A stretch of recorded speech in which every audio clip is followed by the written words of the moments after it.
Hello,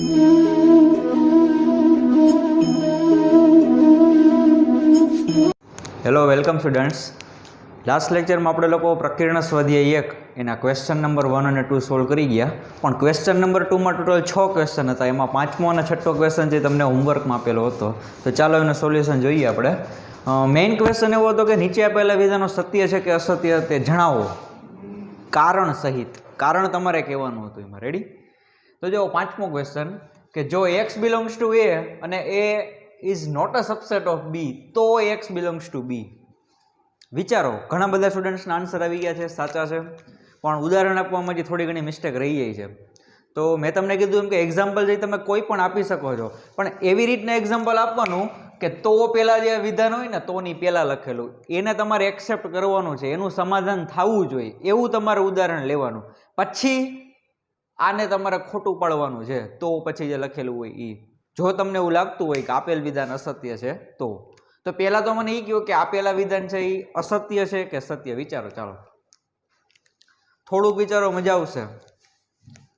અને આ ટાઈપના તમે થોડા ઘણા ક્વેશ્ચન સોલ્વ કરી જશો પછી તમને ઓટોમેટિક આઈડિયા આવી જશે કે યસ આ સત્ય થાય છે કે અસત્ય. જો અસત્ય થતું હોય વિધાન તો તમારે કોઈ એક એક્ઝામ્પલ આપી દેવાનું કે આના માટે ખોટું પડે છે, અને જો સત્ય હોય તો જનરલ પ્રૂફ તમારે આપવી પડે વ્યાપક રીતે. તો આ પાંચમા નંબરનું જે વિધાન લખેલું છે એ અસત્ય થશે. જોવો, હમણાં એનું એક્ઝામ્પલ આપણે આપી દઈએ કે આપેલ વિધાન અસત્ય છે.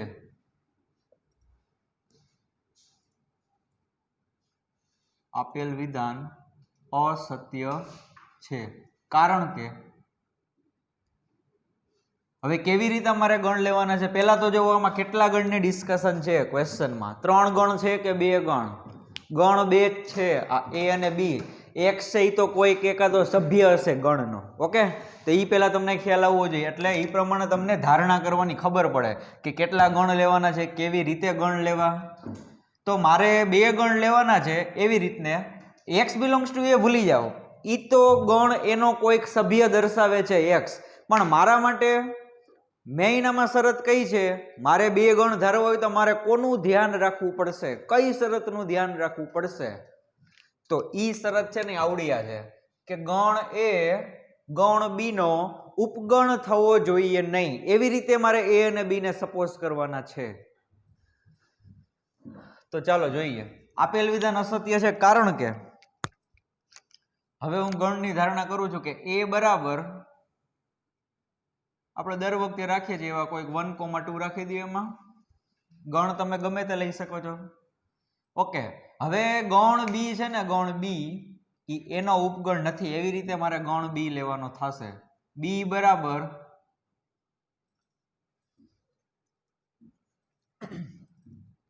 1,3,4. તો ચેક કરી લો ચાલો ફટાફટ કે એ છે એ બી નો ઉપગણ નથી. એટલે આનું સમાધાન થાય ને, આ 2 શરતનું સમાધાન થાય એવા મેં 2 ગણ લીધેલા છે. અહીંયા ચેક કરી લો ચાલો. a બરાબર 1,2, b બરાબર 1,3,4. તો અહીંયા ગણ એ ગણ બી નો ઉપગણ નથી. શા માટે? તો કે એના બંને ઘટક છે 1 અને 2, એ બંને ઘટક છે એ બી ની અંદર નથી. તમે નિરાતે જોઈ શકો છો અહીંયા આ 1 અને 2 એ બંને ઘટક આમાં નથી. ચેક કરી લ્યો. તો હવે ટેક્સ્ટ બુકના ક્વેશ્ચનમાં એમ કીધેલું છે કે એની અંદર કોઈ એક સભ્ય x છે તો ઈ જ x એટલે કે ઈ જ સભ્ય ગણ બી માં પણ હશે. પણ એવું જરાય જરૂરી નથી. ચેક કરી લ્યો, અહીંયા 2 છે એમાં છે પણ 2 છે એ બી માં નથી. That's why the given statement is wrong. બસ આ જ સાબિત થઈ જાય. આ મેં એક સિમ્પલ બહુ મસ્ત મજાનું ઉદાહરણ લઈ લીધું. આવું તમે પણ ઉદાહરણ બનાવી શકો ને. શરત શું જોવાની હતી કે એ બી નો ઉપગણ થવો જોઈએ નહીં. અને પછી કોઈક આમાં એકાદો એવો ઘટક રાખવાનો. હવે આ 2 છે એને તમે આમાં પાછા ન રાખતા. જો આમાં 2 રાખશો તો એ છે એ બી નો ઉપગણ થઈ જાય. જો આમાં તમારે 2 ને રાખવા હોય તો પછી 1 ને નહીં રાખવાના. એનો મતલબ કે એનો એકાદો ઘટક છે ને બી માં હોવો જોઈએ નહીં. ક્લિયર? તો લખી નાખીએ કે આ આપેલ વિધાન અસત્ય છે કારણ કે આ જે 2 ગણ મેં ધાર્યા છે એના માટે શું થાય છે કે a is not a subset of b તથા 2 belongs to a. 2 belongs to a, પરંતુ 2 ડઝ નોટ બિલોંગ્સ ટુ બી. કે 2 છે એનો સભ્ય છે પણ 2 છે એ બી નો સભ્ય નથી. પણ ટેક્સ્ટબુકમાં ક્વેશ્ચનમાં એવું આપેલું છે કે x બિલોંગ્સ ટુ બી. ક્વેશ્ચનમાં એમ આપેલું હતું કે જો x છે એનો સભ્ય હોય તો એ જ x છે બી નો સભ્ય થાય, પણ એ જરૂરી નથી. જો તમે અહીંયા 2 ગણ એવા ધારતા હોય તો બની શકે, પણ મેં અહીંયા એવા 2 ગણ લઈ લીધા કે આપેલ શરતનું સમાધાન થઈ છે, એટલે પછી મેં એવું ખોટું સાબિત કરી દીધું કે 2 છે એ બી નો સભ્ય નથી. રેડી? ચાલો લાસ્ટ ક્વેશ્ચન, બીજા નંબરનો જે મેઇન ક્વેશ્ચન છે એની અંદર છઠ્ઠું વિધાન કે એ બી નો ઉપગણ છે. હવે જો કોઈ ઘટક x થી બી માં ન હોય તો એમાં ન હોય એવું કહેવા માંગે છે ક્વેશ્ચનમાં. ફરી પાછું, ગણ એ ગણ બી નો ઉપગણ છે. હવે કોઈ એકાદો ઘટક x એ બી નો સભ્ય ન હોય તો એનો સભ્ય પણ ન હોય એવું કહે છે ક્વેશ્ચનમાં. તો શું આપેલ વિધાન સત્ય છે કે અસત્ય? નિરાતે વિચારો. 5 ક્વેશ્ચન સોલ્વ કરી ગયા ટોટલ, એમાં ખાલી એક ક્વેશ્ચન છે સત્ય એવું, બાકી બધામાં અસત્ય હતું. અને અસત્ય થાય ને તો વધારે સારું, વધારે તમને મજા આવે. શું કામે? કારણ કે આવીને એક ઉદાહરણ આપી દેવાનું થાય. જો સત્ય આવે તો પછી વ્યાપક રીતે સાબિતી આપવી પડે. રેડી? તો આપેલ વિધાન જે સત્ય છે, ઉપગણનો કોન્સેપ્ટ જો ક્લિયર હોય ને તો આવડવા જે સ્ટેટમેન્ટ છે એ તમને ખબર પડી જાય સત્ય છે કે અસત્ય. ઉપગણ શું કહે છે કે એના બધાય સભ્ય જે બી માં હોય તો એને બી નો ઉપગણ કહેવાય. તો ચાલો એ વાત સાચી, પણ હવે અહીંયા ક્વેશ્ચનમાં શું કહે છે કે કોઈ એકાદો ઘટક x છે ને બી માં નથી. હવે બી માં ન હોય તો એમાં ન જ હોય, કારણ કે એ બી નો ઉપગણ છે. એના જેટલા ઘટકથી બી માં હોય જ, એના બધાય ઘટકથી બી માં હોય જ. તો હવે કોઈ ઘટક તમે એવો લીધો કે બી માં નથી, બી માં ન હોય તો એમાં ન જ હોય. વાત સમજાઈ જાવ, કોમન સેન્સ ની વાત છે કે કોઈ ઘટક x છે બી માં ન હોય તો એમાં પણ હોય જ નહીં. પણ એને સાબિત કઈ રીતના કરવું? તો ચાલો જોઈએ સાબિતી. પહેલા લખી નાખીએ કે આપેલ વિધાન સત્ય છે. આપેલ વિધાન સત્ય છે કારણ કે શું થશે?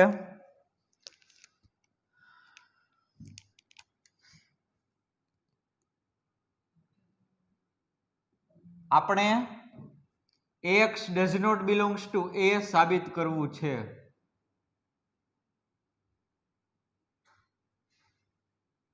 મારે શું સાબિત કરવાનું છે? તો પછી જે લખેલું હોય ને તો પછી ઈ મારે સાબિત કરવાનું હોય કે જો આવડું આ તો આવડું આ. તો મારે એવું સાબિત કરવું છે કે x એનો સભ્ય નથી.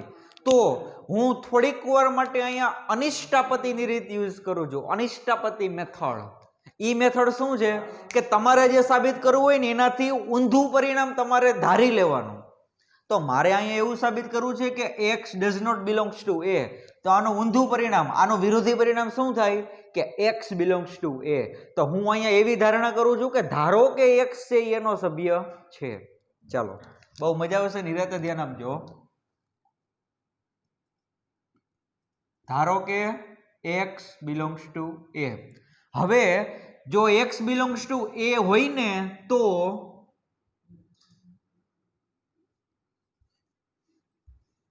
ધારો કે x belongs to a, તેથી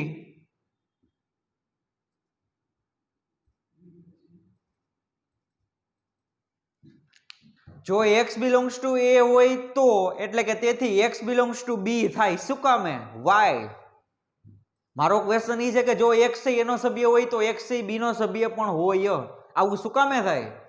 કારણ કે તમને આપેલું છે કે a ઉપગણ b, કે એના જેટલા સભ્ય જે બી માં હોય જ, તો x એનો સભ્ય હોય તો x બી નો સભ્ય થાય જ. તેથી x belongs to b થાય કારણ કે a ઉપગણ b. વાત સમજાણી કે x બી નો સભ્ય હોય. પણ આ બધું શું ચાલી રહ્યું છે? ક્વેશ્ચનમાં તમને એમ કીધેલું છે કે x does not belongs to b, પણ તમે અહીંયા એવું સાબિત કર્યું કે x belongs to b. એનો મતલબ કે આવડું આ જે રિઝલ્ટ છે એ ખોટું છે. ઈ જો ખોટું હોય તો વિચારો જોઈએ કે આવડું રિઝલ્ટ મને ક્યારે મળ્યું? તો કે તમે એવું ધાર્યું કે x belongs to a ત્યારે તમને આવડું મળ્યું ને x belongs to b. પણ હું એમ કહું છું કે આ રિઝલ્ટ ખોટું છે. શું કામે? કારણ કે તમને અહીંયા કહી જ દીધેલું છે કે x એ b નો સભ્ય નથી. આ જો પછીનું જે લખેલું હોય ને જો અને તોની વચ્ચે, એને તમારે એક્સેપ્ટ કરવાનું, એ તમારો પક્ષ છે. અને તો પછી જે લખેલું હોય ને છેલ્લે લાસ્ટમાં એને તમારે સાબિત કરવાનું હોય. તો એનો મતલબ કે આ તમારો પક્ષ હતો કે એ છે બી નો ઉપગણ છે અને એક્સ એ બી નો સભ્ય નથી, પણ તમે અહીંયા એવું સાબિત કર્યું કે એક્સ એ બી નો સભ્ય છે. એનો મતલબ કે તમારી આ સાબિતી ખોટી છે, આ રિઝલ્ટ ખોટું છે. અને આવું બધું આવ્યું ક્યારે? તો કે સર આપણે એવી ધારણા કહી દીધી ને કે ધારો કે એક્સ બિલોંગ્સ ટુ એ, એટલા માટે તમને આવડું આ સ્ટેપ મળ્યું. તો એનો મતલબ કે આપણી ધારણા ખોટી છે, આપણા બધાની ધારણાઓ. રેડી? વાત સમજાણી? મેં શું ધાર્યું હતું કે એક્સ એનો સભ્ય છે, તો ઈ જે મારી ધારણા છે એના ઉપરથી મને એવું મળ્યું સ્ટેપ કે એક્સ એ બી નો સભ્ય છે, પણ હકીકતમાં એક્સ એ બી નો સભ્ય છે જ નહીં. એનો મતલબ આવડું ખોટું છે. આ ખોટું હોય તો સાચું શું હોય? સાચું શું હોય તમે બોલો? X does not belongs to A. તો થઈ ગયું સાબિત. તમારે રીત સાબિત કરવાનું છે. આને કહેવાય અનિષ્ટાપતિની રીત. તમારે જે સાબિત કરવું એનાથી ઊંધું, એટલે કે એનું વિરોધી હોય નહીં તમારે ધારી લેવાનું અને પછી આગળ જતા પ્રૂવ કરવાનું કે આપણે ખોટા છીએ. એમ આપણે ખોટા છીએ એટલો મતલબ કે લખવાનું કે આપણી ધારણા ખોટી છે. ક્લિયર? તેથી એક્સ બિલોંગ્સ ટુ બી થાય, પરંતુ તે શક્ય નથી. પરંતુ તે શક્ય નથી કારણ કે x does not belongs to B આપેલ છે.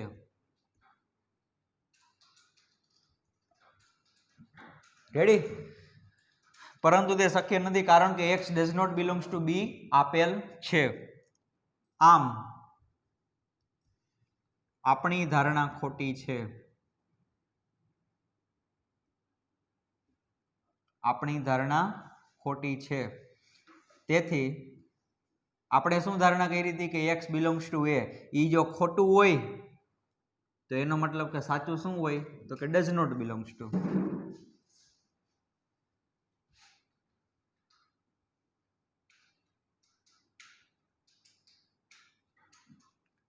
રેડી? બધાને સમજાઈ ગયું? એટલે ક્યારેક છે આ તમારે આવી રીતના કરવું પડશે, અનિષ્ટાપતિની રીત, અને તમને આઈડિયા આવી જશે. આમાં કોઈ એની બીજી કોઈ પ્રૂફ હોય જ નહીં. આમાં ગણ તો ધારવાનો જ નથી. એવું તો એ ખોટું કરતા જ નહીં કે એક ગણ ધારી લીધો ને એના માટે સાબિત કરી દીધું. શું કામે? કારણ કે આ વિધાન સત્ય છે, અને સત્ય ગમે ત્યારે તમારે સાબિત કરવું હોય, કોઈ પણ રિઝલ્ટ હોય કે કોઈ વિધાન હોય એને તમારે સાચું સાબિત કરવું હોય તો સાચું સાબિત છે ને ઉદાહરણથી ન થાય, આવીને વ્યાપક સાબિતી આપવી પડે. અસત્ય સાબિત કરવું હોય તો ચાલે, કોઈ એક એક્ઝામ્પલ માટે. ક્લિયર? ચાલો તો આગળ વધીએ. જે કોઈને પણ આનું સોલ્યુશન નથી ખબર અથવા તો બાકી છે લખવાનું, એ લોકો તમે સ્ક્રીનશોટ લઈ લો, પછી આપણે આગળ વધીએ. ચાલો, ક્વેશ્ચન નંબર 3. મેં તમને કીધું હતું કે આજના લેક્ચરમાં જે આપણે બધા સમ છે એના બધા સાબિત કરવાના સમ છે, પ્રૂવ કરવાના છે બધા જ રિઝલ્ટ, અને એના માટે આખા ચેપ્ટરનો કોન્સેપ્ટ છે ક્લિયર જોશે. બધા જ ગણ, તફાવત ગણ, ઉપગણ, સમિત તફાવત ગણ, યોગ ક્રિયા, છેદ ક્રિયા,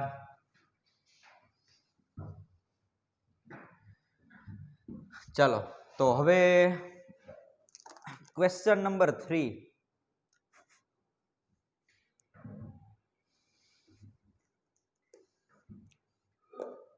ક્વેશ્ચન એવો આપેલો છે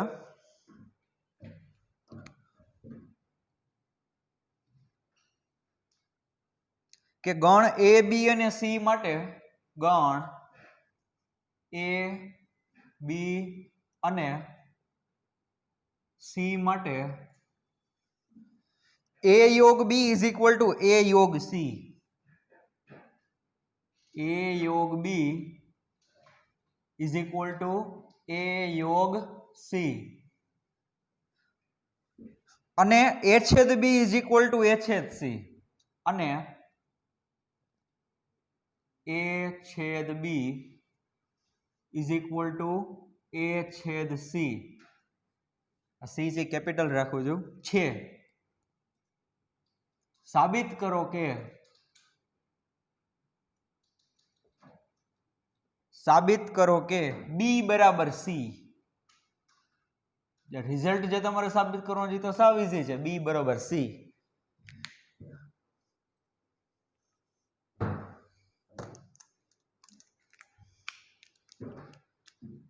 રેડી? તૈયાર બધા? ચાલો તો અહીંયા તમને બે પક્ષ આપેલા છે, બે રિઝલ્ટ આપેલા છે. એક રિઝલ્ટ છે આવડું આ કે એ અને બી નો યોગ ગણ અને એ અને સી નો યોગગણ બે કેવા છે સરખા અને a છેદ b is equal two a છેદ c. આને તમારે ધારી લેવાનું છે, આ તમારું પક્ષ છે. તમારે સાબિત ખાલી આટલું કરવાનું છે કે b બરાબર c, b બરાબર c. હવે વિચારો કે અહીંયા મારે b અને c ને સમાન સાબિત કરવો છે, ઇક્વલ સેટ. તો ગણમાં મેં તમને દર વખતે તમને કહું છું કે ગમે ત્યારે તમારે બે ગણને સરખા સાબિત કરવા હોય, સમાન ગણ, ત્યારે તમારે લોકોએ બંને ગણ છે ને એકબીજાના ઉપગણ જેવું સાબિત કરી દેવાનું.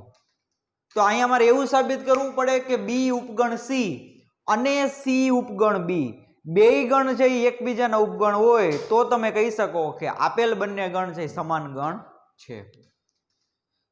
તો પેલા હું છે ને બી ઉપગણ સી સાબિત કરીશ. રેડી? ચાલો.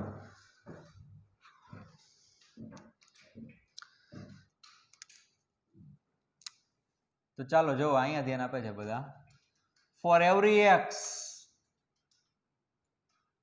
ઉપગણ સાબિત કરવા માટે તમને ખબર છે તમારે એક્સ છે એનું સ્ટાર્ટિંગ ક્યાંથી કરવાનું કે એક્સ છે એ બી નો સભ્ય છે અને તમારો એન્ડ છે એ ક્યાં આવવો જોઈએ કે એક્સ છે એ સી નો સભ્ય છે. અને આવું બધા જ એક્સ માટે થવું જોઈએ. ફોર એવરી લખવાનું ભૂલાય નહીં કે એક્સ બી ના જેટલા જ ઘટક છે એક્સ એ બધા જ ઘટક એક્સ છે સી ના પણ સભ્ય છે, તો તમે કહી શકો કે બી ઉપગણ સી. તો ચાલો four every x, x belongs to b. હવે શું કરવું? સાબિત કરવાના દાખલાની આજ મજા છે. તમારે વિચારવું પડશે કાંઈક, એક એક સ્ટેપ એવું હશે કે જેમાં તમારે કંઈક વિચારવાનું થશે. મને એટલી ખબર પડી કે x છે એને મેં b નો સભ્ય લઈ લીધો અને આવું બધા x માટે મારે કંઈક સાબિત કરવાનું છે, પણ હવે આમ આગળ કરવું શું? તો હવે વિચારો કે જો x છે ની b નો સભ્ય હોય ને તો a અને b ના યોગગણમાં આવે. કારણ કે યોગગણનો મતલબ જ એ થયો, હું આમ લખું કે a યોગ b, આનો મતલબ શું થાય? આમાં જેટલા પણ x હશે x એ કાં તો a માં હશે અથવા તો કેમાં હશે b માં. બંનેમાં પણ હોઈ શકે, ના નથી, પણ ગેરંટેડ આ જે ઘટક x છે એનો સભ્ય હશે અથવા તો b નો સભ્ય હશે. બે માંથી એકાદાનો તો હોય જ. તો હું એમ કહું છું કે x છે b નો સભ્ય હોય ને તો a યોગ b નો સભ્ય થાય અને થાય. કારણ કે યોગગણમાં જે ઘટક હશે એ બધે કેવા ઘટક હશે? તમે ગણ એ માંથી પણ એ ઘટક લેવાના છો અને ગણ બી માંથી પણ લેવાના છો. આ પ્રકારનો સ્ટેપ છે ઓલરેડી આપણે સ્ટડી કરી ગયા. હવે કદાચ હું અહીંયા x બિલોંગ્સ ટુ a રાખું તોય ચાલે, પણ મારે અહીંયા a રાખવાનું નથી. શું કામે? મારે સાબિત કરવું છે b ઉપગણ c. પણ હું તમને એમ કહું છું કે x એ b નો સભ્ય હોય તો a યોગ b નો સભ્ય હોય જ. આ યાદ રાખી લ્યો, ગોખવાની કોઈ વસ્તુ નથી, સમજજો. પણ હવે અમુક કઈક વસ્તુ યાદ રાખવી પડે ને. સાબિતી જ્યારે આવે દર વખતે મારે કેટલું નિરાતે સમજાવવાનું ન હોય કે ભાઈ a યોગ b નો મતલબ આવો થાય. તો x belongs to b, that implies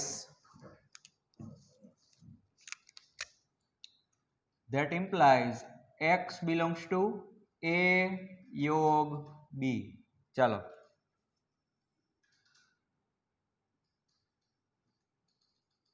ready? આ સ્ટેપ સમજાઈ ગયું બધાને કે બી નો સભ્ય હોય તો a યોગ b નો સભ્ય હોય જ. પણ હવે થોડુંક સ્માર્ટલી વર્ક કરો. મારે સાબિત કરવું છે કે b ઉપગણ c.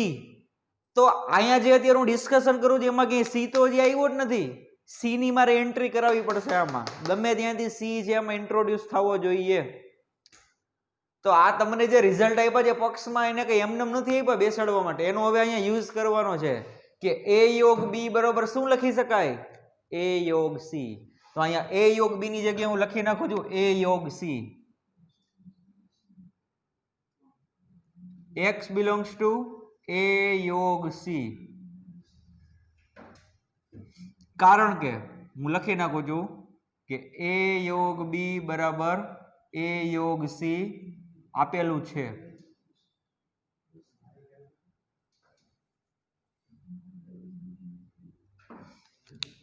ચાલો જો હવે ઉતાવળમાં એમ ન કહી દેતા સાહેબ કે x belongs to c. ઘણા લોકોને શું ઉતાવળ હોય કે મારે સાબિત એવું કરવું, તો સરે કીધું હતું કે b ઉપગણ c સાબિત કરો. અને b ઉપગણ c કઈ રીતના સાબિત થાય? તો કે x એ b નો સભ્ય હોય તો છેલ્લે સાબિત કરી દેવાનું કે x એ c નો સભ્ય છે. એનો મતલબ કે x belongs to c. તો ઘણા લોકો અહીંયા ઈ ચેક જ નથી કરતા, ડાયરેક્ટ કહી દે કે એક્સ બિલોંગ્સ ટુ સી, પણ એમ નથી. આ એક્સ એ સી નો સભ્ય નથી. ડાયરેક્ટ અત્યારે તમે આ સ્ટેપમાં ના કહી શકો કે એક્સ બિલોંગ્સ ટુ સી. અત્યારે આ જે એક્સ એ કોનો સભ્ય છે? એ અને સી ના યોગગણનો. એ અને સી ના યોગગણનો. તો તમે ડાયરેક્ટ ફાઇનલ તમે એમ ના કહી શકો કે એક્સ છે ઈ સી નો જ સભ્ય છે. એક્સ છે ઈ સી નો જ સભ્ય છે, કારણ કે યોગગણમાં હોવું એનો મતલબ કે બે માંથી ગમે એમાં હોઈ શકે છે. આ રહ્યું, આ એ યોગ બી હોય તો હું કઈ ગેરંટીથી એમ ન કહી શકું કે એક્સ એનો જ સભ્ય હોય, કારણ કે યોગગણમાં આવે એનો મતલબ એમાં પણ હોઈ શકે અથવા તો બી માં પણ હોઈ શકે. તો અહીંયા અત્યારે આ જે એક્સ છે એ યોગ સી નો સભ્ય છે તેવું જરાય જરૂરી નથી કે એક્સ સી નો જ સભ્ય હોય, એનો સભ્ય પણ હોઈ શકે છે. તો હવે હું તમને એમ કહું છું કે અહીંથી તમારા માટે બે ઓપ્શન છે, બે ઓપ્શન. કારણ કે ગમે ત્યારે યોગગણ આવે ત્યારે બે ઓપ્શન થાય જ. વચ્ચે અથું આવે છે, અથું આવે એટલે બે કેસ પડે જ, એક્સ બિલોંગ્સ ટુ એ અથવા તો એક્સ બિલોંગ્સ ટુ બી. અહીંયા શું થશે? એક્સ બિલોંગ્સ ટુ એ અથવા x belongs to C. Ready? આ ઝીણી ઝીણી વસ્તુ જે ધ્યાન રાખવા જેવી છે. તો ડાયરેક્ટ તમે લખી નાખો કે એક્સ બિલોંગ્સ ટુ સી, પૂરું, તો માર્ક કપાઈ જાય. કારણ કે એનો મતલબ એવો થયો કે તમે યોગ ક્રિયાને પૂરેપૂરી સમજ્યા જ નથી. હજી કહું છું કે ગણ ચેપ્ટર જઈ તમે દાખલા ગણવા બેસો, તમને 2-3 ગણ આપી દીધા હોય ને યોગ ક્રિયા ગોતો, છેદ ક્રિયા ગોતો, તફાવત ગણ ગોતો, એલા એ તો ઈઝી છે. 8મા 9મા ના પ્રાઇમરી સ્ટુડન્ટ હોય ને એને યોગ ગણ છેદ ગણ ગોતતો તો આવડતું જ હોય. પણ હવે આજ બધા સાચા સમ છે. આજ તમારું 11th સાયન્સ છે આખું. કઈ રીતના તમે સાબિત કરો છો. Okay, ready? તો જુઓ, હવે હું શું લખું છું કે that implies x belongs to A અથવા એક્સ બિલોંગ્સ ટુ સી, કે એક્સ એમાં હશે અથવા તો એક્સ સી માં હશે.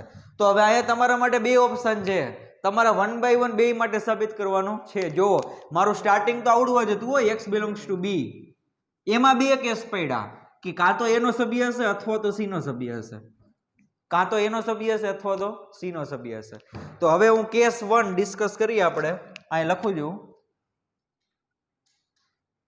કે કેસ 1 કે જો એક્સ બિલોંગ્સ ટુ એ, તો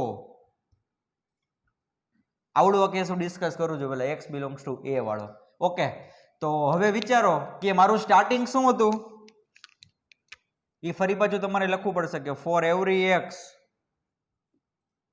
belongs to B that implies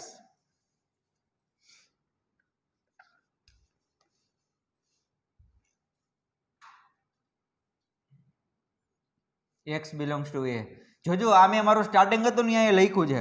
હવે જે હું કેસ ડિસ્કસ કરું છું ને કે એક્સ બિલોંગ્સ ટુ એ, આવડો આ કેસ એ મેં અહીંયા લખ્યો. અહીંયા સી વાળું લખવાનું નથી, એ બીજા કેસમાં આવશે. વાત સમજાય છે તમને? મારું સ્ટાર્ટિંગ આવડું હતું કે એક્સ એ બી નો સભ્ય છે આર્યુ, એમાં બે કેસ પડ્યા. હવે એમાં હું પેલો કેસ ડિસ્કસ કરું છું એક્સ બિલોંગ્સ ટુ એ વાળો, એટલે મારું જે સ્ટાર્ટિંગ હતું એ મેં લખી નાખ્યું અને હવે જે મારે કેસ ડિસ્કસ કરવાનું છે એ લખી નાખ્યું. તો હવે સમજજો, ટાર્ગેટ તો ભૂલી નથી ગયા ને? શું સાબિત કરવું છે? બી ઉપગણ સી. એ ભૂલી જતા નહીં, વરી પાછા લોચે ચડશો. હવે શું કરવું? એમ બી ઉપગણ સી સાબિત કરવાનું છે. તો હવે સમજજો કે એક્સ એ બી નો સભ્ય છે અને એક્સ એનો સભ્ય છે. શું મતલબ થયો એનો? એ અને બી બંનેનો સભ્ય છે. બંનેનો સભ્ય હોય તો છેદગણમાં આવે, કારણ કે કોમન છે. વાત સમજાય છે? એક્સ એમાં હોય, એક્સ બી માં હોય, કોઈ પણ ઘટક, એમ એક્સ કોઈ પણ કિંમત હોઈ શકે છે. અહીંયા સભ્ય છે એક, કે એનો પણ સભ્ય હોય અને બી નો પણ સભ્ય હોય તો છેદગણનો સભ્ય થાય અને થાય. રેડી? ચાલો. That implies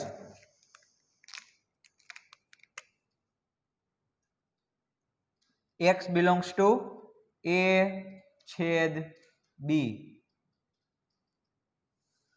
હવે વિચારો જોઈ, મારે સાબિત કરવાનું છે કે x belongs to c, કે b ના જેટલા સભ્ય છે બધા જ c ના સભ્ય છે. તો આમાં હજી કઈ c તો આવ્યો જ નથી. તમે કહેશો કે c આ રહ્યો, પણ એ તો બીજો કેસ છે. પેલા કેસમાં પણ મારે સાબિત તો કરવું પડશે ને કે બી ઉપગણ સી. અહીંયા બે કેસ પડ્યા એટલે એવું ન હોય કે ખાલી આના માટે સાબિત થઈ ગયું એટલે ચાલે. નહીં, એ વાત સાવ ખોટી છે. બે કેસ પડ્યા એટલે બંનેમાં તમારે સાબિત કરવું પડે કે બી ઉપગણ સી. તો વિચારો કે એ છેદ બી આવ્યું, તો એ છેદ બી બરોબર શું લખી શકાય? એ છેદ સી. ચાલો લખીએ તો કે that implies x belongs to a છેદ c, કારણ કે a છેદ b is equal two a છેદ c એ આપેલ છે હો, અહીં લખેલું જ છે. ચાલો જુઓ. તો હવે વિચારો કે છેદનો મતલબ શું થયો? છેદનો મતલબ શું થયો કે એમાં પણ છે અને સી માં પણ છે, તો જ છેદગણમાં આવે ને. તો હવે એ લખીએ આપણે કે that implies x belongs to a અને x belongs to c. તો હવે વિચારો, હવે આવડો કેસ પાછો ન લેતા કે સાહેબ અહીંયા બે કેસ પડ્યા ને. કેસ ક્યારે પડે? વચ્ચે અથવા આવે તો, કે આ અથવા તો આ. અથવાનો મતલબ તમારા માટે બે ચોઈસ છે. અહીંયા અને લખેલું છે, અને હોય એટલે ચોઈસ ન હોય, એમાં છે અને સી માં પણ છે. તો મારે આ એનું કામ જ નથી, કારણ કે એ તો મેં કેસ લીધો જ. તો મારો કેસ જ એવો હતો કે x belongs to a. તો x belongs to a હોય તો x belongs to a તો હોવાનું જ છે, પણ મારા માટે કામનું રિઝલ્ટ આવડું આવ્યું સાહેબ, x belongs to c. હવે અહીંયા આપણે લખી નાખીએ કે that implies x belongs to c. તો શું સાબિત થયું કે બધા જ ઘટક માટે જો એ ઘટક x છે b નો સભ્ય હોય તો x છે c નો સભ્ય છે. તો આમ b ઉપગણ c, આને કહી દો પરિણામ નંબર 1. હજી વિચારો, મારું સ્ટાર્ટિંગ આવડું હતું, એમાં બે કેસ પડ્યા હતા, એમાં મેં પેલા કેસ માટે સાબિત કરી દીધું b ઉપગણ c. હજી આ બીજો કેસ બાકી છે, પણ હું એમ કહું છું કે બીજો કેસ છે સાબિત કરવાનો જ નથી, કારણ કે તમારું સ્ટાર્ટિંગ છે x belongs to b, તમારો એન્ડ અહીંયા આવ્યો x belongs to c. વાત થઈ ગઈ પૂરી. એ વ્યાખ્યા જ છે b ઉપગણ c ની. તો તેમ છતાં પણ આપણે લખવું પડશે કે કેસ 2.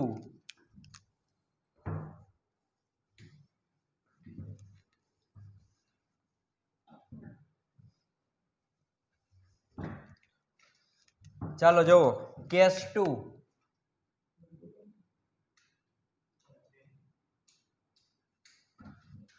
કે જો x belongs to c તો, એટલે હવે તમે આવડો કેસ ડિસ્કશન કરો છો તો તમારું સ્ટાર્ટિંગ આવડું હતું એ પહેલા લખવું પડશે. For every x belongs to b, તમારો એન્ડ અહીંયા આવ્યો આવડવા x belongs to c, that implies x belongs to c. બસ, તો આ વ્યાખ્યા થઈ જ ગઈ, સાબિત જ થઈ ગયું b ઉપગણ c. રેડી? આમ b ઉપગણ c, આને કહી દો પરિણામ નંબર 2. રેડી? તો હવે આ 1 અને 2 ઉપરથી તમે શું કહી શકો? તેથી 1 અને 2 પરથી કહી શકાય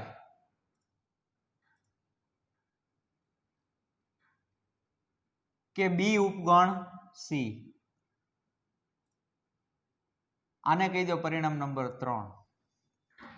શું દાખલો પૂરો થઈ ગયો? નહીં, જરાય નહીં. તમારે શું સાબિત કરવું હતું? b બરાબર c. તો હજી મેં એક જ સાઈડ પ્રૂવ કરી છે કે b ઉપગણ c. હજી આનું ઊંધું, આનું રિવર્સ તો બાકી છે. હજી c ઉપગણ b એ તમારે સાબિત કરવાનું રહેશે હોમવર્કમાં. સમજાણી વાત? એટલે હું એ લખતો નથી હોમવર્ક, પણ તમને એટલી ખબર પડી છે કે હજી મારું જે ડિઝાયર્ડ રિઝલ્ટ છે, મારે જે સાબિત કરવાનું હતું એ જે પૂરું આવ્યું નથી. જો અહીંયા ખાલી જેટલું જ સાબિત થયું છે કે b ઉપગણ c. તો હવે તમારે c ઉપગણ b સાબિત કરવું હોય, તમને જસ્ટ આઈડિયા આપી દો. હવે મારો ટાર્ગેટ આવડો છે કે મારે c ઉપગણ b સાબિત કરવું છે. c ઉપગણ b સાબિત કરવું છે. રેડી? તો અમારે શું કરવું પડશે? આવી રીતના મારું સ્ટાર્ટિંગ થાય કે for every x belongs to c, કે x માં જેટલા સભ્ય છે એ બધા જ સભ્ય કેમાં હોવા જોઈએ? x જે છે એ c નો સભ્ય છે, તો એ જે x છે કોનો સભ્ય થવો જોઈએ? b નો. એટલે એનો મતલબ કે મારો એન્ડ છે એ ક્યાં હોવો જોઈએ? x belongs to b પાસે. આમાં પણ આગળ જતા બે કેસ પડશે. અહીંયા કેમ અથું આવ્યો હતો તો બે કેસ પડ્યા હતા ને, એમ આમાં પણ આગળ જતા બે કેસ આવશે, અને બંને કેસ માટે તમારે આવું સાબિત કરવું પડશે c ઉપગણ b. આ રહ્યું જો મારા બે કેસ છે, એક આ કેસ 1 એમાં મેં સાબિત કર્યું, આ કેસ 2 એમાં પણ સાબિત કર્યું, પછી બંને પરિણામને ભેગા કરીને મેં ફાઇનલ એમ કીધું કે B is a subset of C. એવી જ રીતના તમારે સાબિત કરવાનું છે C is a subset of B. Final તમે જ્યારે આવું સાબિત કરો એને પણ પરિણામ આપી દેજો, નંબર જે આવતો હોય તે કન્ટિન્યુ. પછી આ પરિણામ 3 અને તમને જે પરિણામ મળ્યો એ નંબર એ બેને ભેગા કરીને કમ્બાઈન કરો એટલે ફાઇનલ શું કહી શકો તમે? બી બરાબર સી. સમજાણી વાત? તો મેં તમને કીધું એમ કે બહુ મસ્ત મજાના દાખલા છે, થોડુંક વિચારજો અને આમાં એક એક વસ્તુ ડેપ્થમાં જવાની છે. અથવાનો મતલબ શું થાય, અનેનો મતલબ શું થાય, કોઈ પણ વસ્તુ જ્યારે કટ થવી જોઈએ નહીં એમાં. ક્લિયર? તો આજનું જે સોલ્યુશન છે સી ઉપગણ બી એને તમે મને સેન્ડ કરી દેજો. નો થાય તો મને કહેજો, તો નેક્સ્ટ લેક્ચરમાં જે હું તમને સાબિત કરી દઈશ સી ઉપગણ બી. ચાલો આનો સ્ક્રીનશોટ લઈ લો તમે લોકો, પછી આગળ વધીએ.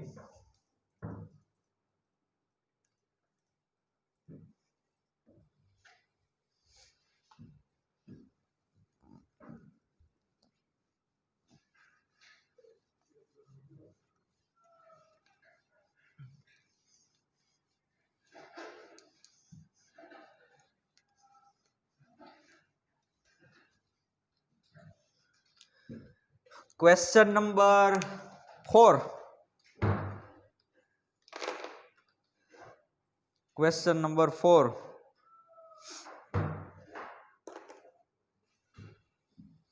સાબિત કરો કે નીચે આપેલી ચારેય શરતો સમકક્ષ છે.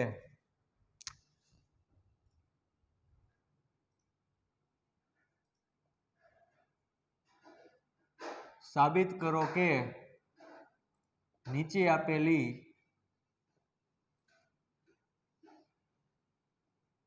ચારેય શરતો સમકક્ષ છે.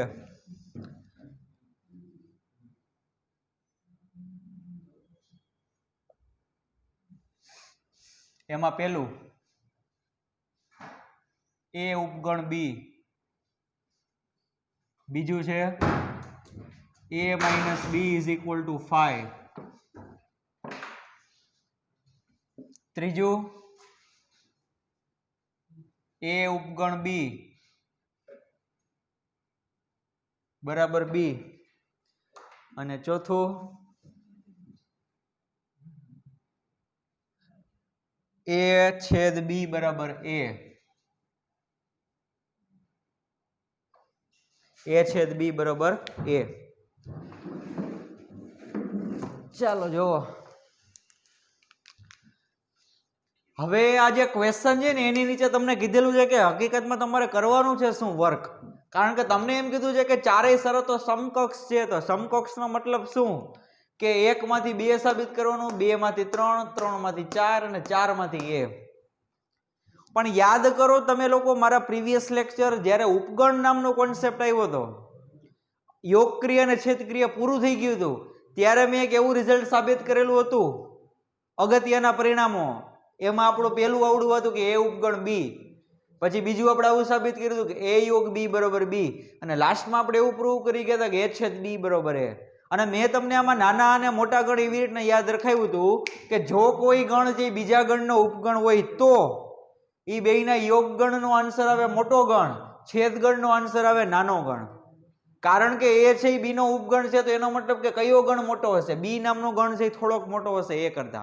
મોટો એટલે કે એમાં ઘટકોની સંખ્યા વધારે હશે, એટલા માટે મોટો કહું છું. બાકી આમાં કઈ આકાર ન ગોતવાનો હોય કે આ છે આટલી ત્રિજ્યાનો છે ને પેલો છે આટલી ત્રિજ્યાનો. દેખાવમાં કઈ ગણ નાના મોટા લાગે નહીં, પણ આ તો સમજવા માટેની વાત છે. રાઈટ? તો આ ત્રણેય રિઝલ્ટ છે તો સમકક્ષ છે જ, આપણે સાબિત કરી ગયા હતા અગાઉના લેક્ચરમાં. તેમ છતાં પણ થોડીક તમને હિન્ટ આપી દઈશ. પણ હવે આજના લેક્ચરમાં જે હું તમને આટલું સાબિત કરી દઈશ કે એ ઉપગણ બી, તો આવડું આ સાચું છે.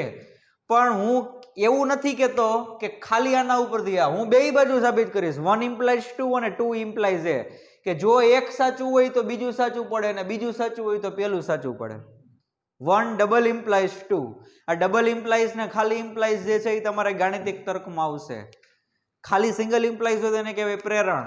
બંને બાજુ એરા હોય ડબલ ઇમ્પ્લાઇઝ, એનો મતલબ થાય દ્વિપ્રેરણ. રાઈટ? ચાલો, તો હું આવું લખું છું કે 1 ઇમ્પ્લાઇઝ 2 સાબિત કરવાનું છે આપણે પહેલા ઉપર લખી દો તમને ખ્યાલ આવે ને કે આપણે પ્રોસિજર શું કરવી છે.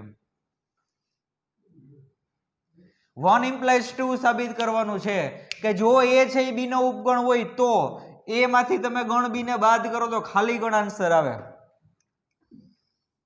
તો એના માટે થોડુંક આપણે અહીંયા પ્રી પ્લાનિંગ કરી લઈએ કારણ કે આમાં પણ અનિષ્ટાપતિની રીત છે યુઝ કરવી પડશે.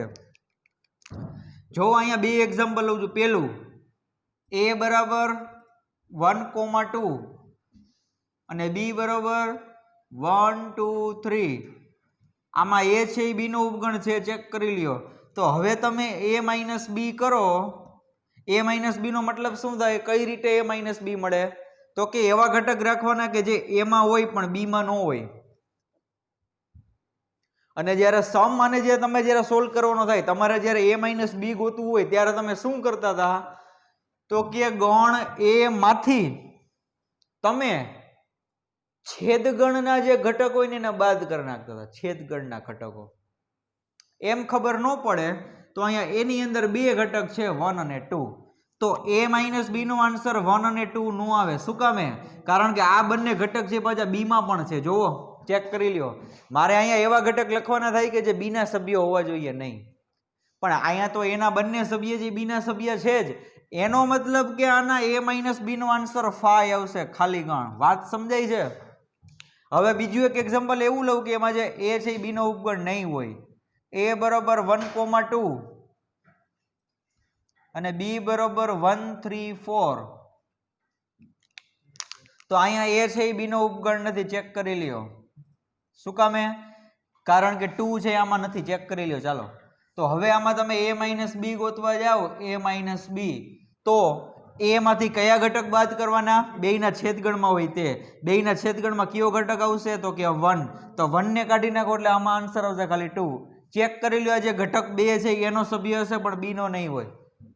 જો આ બધું એટલા માટે કરું છું હમણાં મારે આમાં સાબિતી આપવાની થશે. અહીંયા બધું વ્યાપકમાં ચાલતું હશે. અહીંયા કોઈ ઉદાહરણ લખેલા નહીં હોય. ઓકે ચાલો તો 1 implies 2 સાબિત કરવાનું છે તો કઈ રીતના કરશું? ચાલો a ઉપગણ b તો આપેલ જ છે. a ઉપગણ b આપેલ છે. મારે એવું સાબિત કરવું છે કે a માઇનસ b બરાબર 5. a માઇનસ b બરાબર 5 સાબિત કરવું છે. સાબિત કરવું છે. રેડી? તો હવે અહીંયા છે ને હું અનિષ્ટાપતિની મેથડ યુઝ કરું છું. મારે સાબિત આવું કરવું છે ઇક્વલ ટુ 5 પણ હું ધારણા કરીશ કે does not equal to 5. Clear? ધારો કે a minus b does not equal to 5. તો જો a માઇનસ b નો આન્સર ખાલી ગણ ન આવતો હોય, અહીંયા જો a માઇનસ b નો આન્સર ખાલી ગણ નહોતો આવતો, તો હવે મારી વાત નિરાતે સાંભળજો કે if a minus b is not equal to 5 તો તમને કોઈક ઘટક એવો મળશે કે જે a માં હશે પણ b માં નહીં હોય. જો અહીંયા મને એક ઘટક 2 એવો મળ્યો કે જે a માં છે પણ b માં નથી. વાત સમજાણી કે જો a માઇનસ b નો આન્સર ખાલી ગણ ન આવતો હોય તો તમને એકાદો ઘટક એવો મળશે કે જે a માં હશે પણ b માં નહીં હોય. તો અહીંયા મેં એ જ લખ્યું છે કે a minus b is not equal to 5. તો તેથી કોઈક x એવો મળે કે જેથી શું થાય કે x છે એમાં હશે પરંતુ x does not belongs to b. b માં નહીં હોય. x એનો સભ્ય હશે પણ x b નો સભ્ય નહીં હોય. પણ હું એમ કહું છું કે આ રિઝલ્ટ સાવ ખોટું છે. તમારા પક્ષને ધ્યાનમાં રાખીને, કારણ કે તમારો પક્ષ એવો છે કે a ઉપગણ b આપેલ છે. જો તમે એક્સેપ્ટ કરી લીધું કે આવડું સાચું છે. a ઉપગણ b. a ઉપગણ b નો મતલબ શું થાય કે એમાં જેટલા સભ્ય હશે બધા જ સભ્ય b માં હશે. એટલે કે જો x એનો સભ્ય હોય તો x b નો સભ્ય હોય અને હોય. પણ અહીંયા તમે એવું લખ્યું છે કે x એમાં છે પણ x b માં નથી. રેડી? એનો મતલબ કે આ ખોટું છે. પરંતુ x does not belongs to b જે શક્ય નથી. જે શક્ય નથી કારણ કે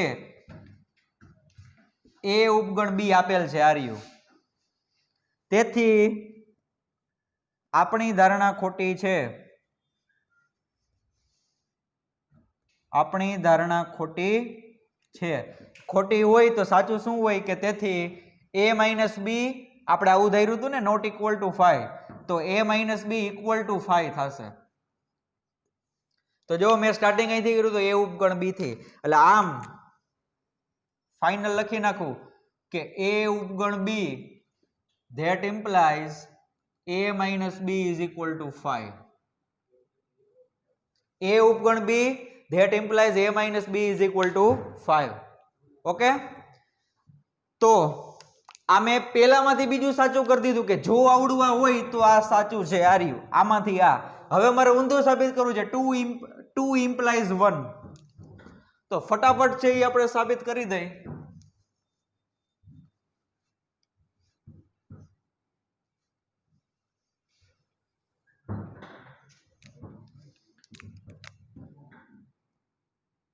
ટુ implies 1 સાબિત કરવાનું છે.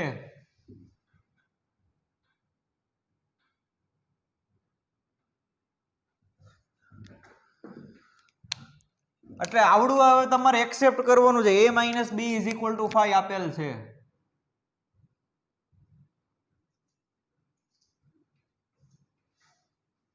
તમારે સાબિત કરવાનું છે a ઉપગણ b. ચલો a ઉપગણ b સાબિત કરવું હોય તો શું કરવું પડે કે જો x એ એનો સભ્ય હોય તો x એ b નો સભ્ય પણ હોય. a minus B is equal to 5 આપેલ છે. તેથી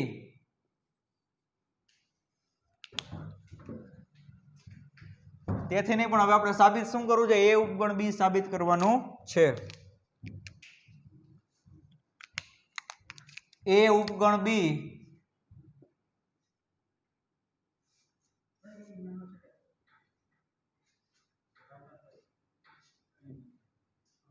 સાબિત કરવું છે. ચાલો a ઉપગણ b સાબિત કરો. ચેક કરી લ્યો તમને શું આપેલું છે a માઇનસ બી બરોબર 5. તો જો અહીંયા મને a માઇનસ બી બરોબર 5 આન્સર મળ્યો હતો પણ આ ક્યારે મળ્યો હતો તો કે મેં એવું ઉદાહરણ લીધું હતું કે જ્યાં a માઇનસ બી a છે b નો શું હોય ઉપગણ. તો ગણતરી દાખલા છે જે તમને સમજાઈ તો ગયું જ છે સાહેબ કે a માઇનસ બી નો આન્સર 5 આવે તો a ઉપગણ b હોય જ. આ રહ્યું તમારી સામે ઉદાહરણ છે. મેં એવું એક ઉદાહરણ લીધું હતું કે જેમાં a ઉપગણ b હોય અને એનો મેં તફાવત ગણ લીધો તો મને આન્સર શું મળ્યો 5. પણ એને સાબિત કઈ રીતના કરશું તો આપણે એવું સાબિત કરીએ ચાલો કે ધારો કે કોઈક x એવો મળે છે કે જેથી x belongs to a પરંતુ x does not belongs to b. x એમાં છે પણ b માં નથી.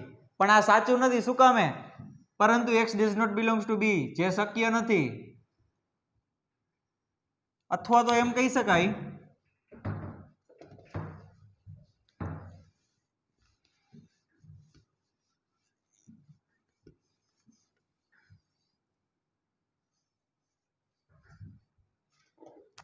ફરી પાછું મારે સાબિત શું કરવું છે a ઉપગણ b. મેં એવી ધારણા કરી કે x એમાં છે પણ b માં નથી. જો આવું હોય ને તો તેથી આવું થાય કે a minus B is not equal to 5. તમે નીચેનું ઉદાહરણ જોયું હતું ને એમાં a છે b નો ઉપગણ નહોતો તો એમાં a માઇનસ બી નો આન્સર 5 નો આવે. પરંતુ અથવા તો તેથી a minus B is not equal to 5 જે શક્ય નથી.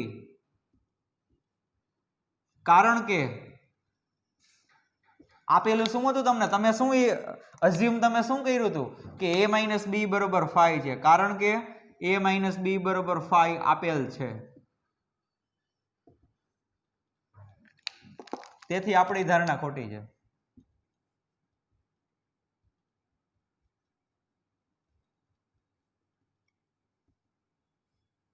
અને તેથી જો x belongs to a that implies x belongs to b. મેં એમ લખ્યું હતું ને કે x એમાં છે પરંતુ b માં નથી. તો હવે હું એમ કહું છું કે આ ખોટું છે એનો મતલબ કે એમાં હોય તો b માં પણ હોય. એટલે કે જો x belongs to a that implies x belongs to b અને તેથી શું સાબિત થાય a ઉપગણ b. તો કહી શકાય કે આમ a minus b બરોબર 5 that implies એ ઉપગણ બી. તેથી 1 ડબલ ઇમ્પ્લાઇઝ કરું છું અહીંયા ડબલ ઇમ્પ્લાઇઝ નો મતલબ એવો થયો કે જો એક હોય તો બે સાચું છે ને બે હોય તો એક સાચું છે. મેં બંને બાજુ પ્રૂવ કરી દીધું. અહીંયા કર્યું મેં શું સાબિત કર્યું અહીંયા લખેલું જ છે કે તેથી 1 implies 2 આ રહ્યું એ ઉપગણ બી હોય તો આ સાચું છે આપણે સાબિત કરી દીધું 1 implies 2 અને અહીંયા સાબિત કર્યું આપણે 2 implies 1. ઓકે તો 1 ડબલ implies 2. તો ચાલો હવે નેક્સ્ટ લેક્ચરમાં જ્યારે પાછા મળીએ ત્યારે પહેલા ઉપરથી ત્રીજું અને પહેલા ઉપરથી ચોથું આપણે સાબિત કરીશું. તો મળીએ નેક્સ્ટ લેક્ચરમાં. Thank you.